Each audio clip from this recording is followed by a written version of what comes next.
যশোরে গতকাল ১ ঘণ্টার ভারী বৃষ্টিপাতে শহরের অধিকাংশ এলাকায় যেন বন্যা পরিস্থিতির সৃষ্টি হয়। এতে জীবন বিপর্যস্ত হয়ে পড়ে সাধারণ খেটে খাওয়া মানুষের। বিমানবন্দর আবহাওয়া অফিস জানিয়েছে, রোববার দুপুরে ৬২ কিলোমিটার বৃষ্টি হয়েছে। বৃষ্টিপাতে শঙ্করপুর, খড়কি, কারবালা, বেসপাড়া মেন রোড, কবরস্থান পাড়া, আনসার ক্যাম্প, রেলগেট, ফায়ার সার্ভিসের সামনে সহ শহরতলির অনেক এলাকা এই রাস্তাটি ডুবে যায়। বাজারের দোকানদারেরা জানান, দোকানের ভিতরেও পানি ঢুকে পড়ে। রাস্তার জলাবদ্ধতার সৃষ্টি হওয়ায় পথচারীদের চলাচলে দুর্ভোগ পোহাতে হচ্ছে।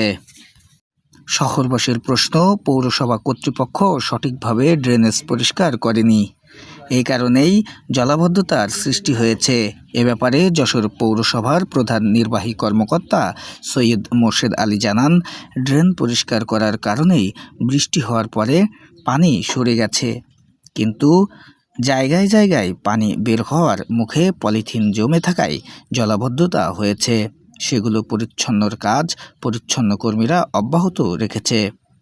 দর্শক, এই ভিডিও চিত্রে যে অংশটি দেখতে পাচ্ছেন, এটি যশোর শহরতলির RN রোড এলাকার ছবি।